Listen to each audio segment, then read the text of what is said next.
Hello friends, today Shashtika சமையலில் என்ன பார்க்க போகிறோம்னா ஒரு சூப்பரான ஈவினிங் ஸ்நாக்ஸ் தாங்க பார்க்க போகிறோம்.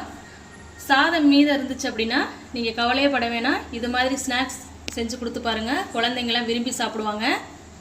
அவ்வளோ ஒரு டேஸ்ட்டாக இருக்கும் ஃப்ரெண்ட்ஸ். வாங்க இந்த ரெசிபி எப்படி பண்ணலான்னு வீடியோக்குள்ளே போய் பார்க்கலாம். வீடியோக்குள்ளே போகிறதுக்கு முன்னாடி மறக்காமல் நம்ம சேனலை சப்ஸ்கிரைப் பண்ணி வச்சுக்கோங்க. அப்போ தான் நான் போகிற வீடியோஸ் உங்களுக்கு நோட்டிஃபிகேஷனாக வரும். மறக்காமல் பக்கத்தில் இருக்க பெல் ஐக்கானை கிளிக் பண்ணுங்கள் ஃப்ரெண்ட்ஸ். வாங்க எப்படி பண்ணலாம்னு வீடியோக்குள்ள போய் பார்க்கலாம்.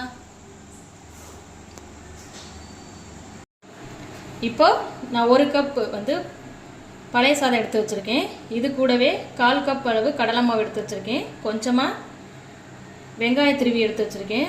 ஒரு பச்சை மிளகா பொடியாக எடுத்துருக்கேன். இது கூடவே கேரட் கொஞ்சமாக துருவி எடுத்துருக்கேன். மஞ்சள் தூள், மிளகாய்த்தூள், 2 முட்டை, கொஞ்சமாக உப்பு, பெருங்காயத்தூள். வாங்க எப்படி பண்ணலான்னு பார்க்கலாம். இப்போ எடுத்து வச்சுக்கிற பொருளை நம்ம இன்னொரு பவுலுக்கு மாற்றிக்கலாம்.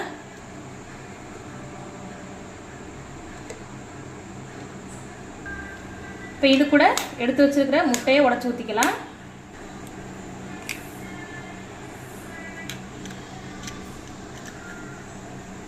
இப்போ இது கூட எடுத்து வச்சிருக்கிற கேரட்டை நம்ம ஆட் பண்ணிக்கலாம். இப்போ இது கூடவே பொடியை நறுக்கி எடுத்து வச்சிருக்க வெங்காயத்தை ஆட் பண்ணிக்கலாம். பச்சை மிளகாய் ஆட் பண்ணிக்கலாம். இப்போ ஸ்மேஷரை வச்சு இதை நல்லா மசிச்சுக்கலாம்.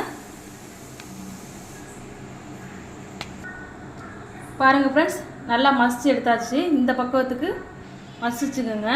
இதை ரொம்ப நைஸாக இது பண்ண வேணாம். இந்த பக்குவத்துக்கு எடுத்துக்கோங்க. இப்போ இது கூட நம்ம எடுத்து வச்சுக்கிற கடலை மாவு ஆட் பண்ணி நல்லா கிளறி விட்டுக்கலாம். இப்போ இது கூட கொஞ்சமாக உப்பு ஆட் பண்ணிக்கலாம்.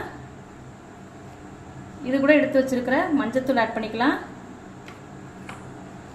இது கூடவே சில்லி ஆட் பண்ணிக்கலாம்.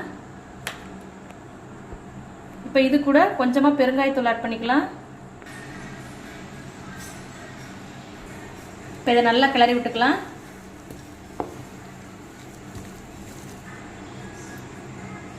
இப்போ பார்த்தீங்கன்னா எல்லாம் மிக்ஸ் பண்ணியாச்சு. இப்போ கடாயை சூடு பண்ணிட்டு நம்ம ஆயில் விட்டுக்கலாம். இப்போ பார்த்தீங்கன்னா எண்ணெய் சூடாயிடுச்சு. நம்ம மசிச்சு எடுத்துருக்கிற சாதத்தை பக்கோடா சைஸுக்கு இது மாதிரி உருட்டி ஆட் பண்ணிக்கலாம். இப்போ பெரிய சைஸில் இல்லாமல் இது மாதிரி குட்டி குட்டியாக ஊட்டி ஆட் பண்ணிக்கலாம்.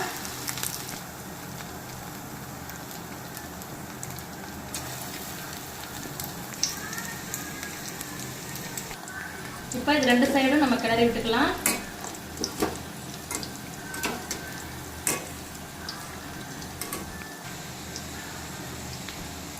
அடுப்பை லோ ஃப்ளேம்லேயே வச்சு நல்லா வேக வச்சு எடுத்துக்கலாம். பாருங்க ஃப்ரெண்ட்ஸ், நல்லா வெந்து வந்துருச்சு. பாருங்க எவ்வளோ அழகா சூப்பராக வந்திருக்குன்னு. இப்போ இதை இன்னொரு பிளேட்டுக்கு மாற்றிக்கலாம்.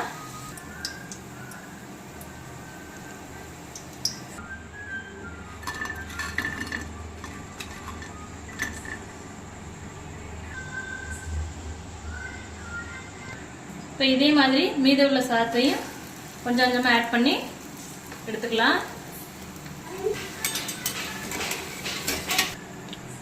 பாருங்க ஃப்ரெண்ட்ஸ், மீதி உள்ள சாதத்தையும் அதே மாதிரி போட்டு எடுத்தாச்சு.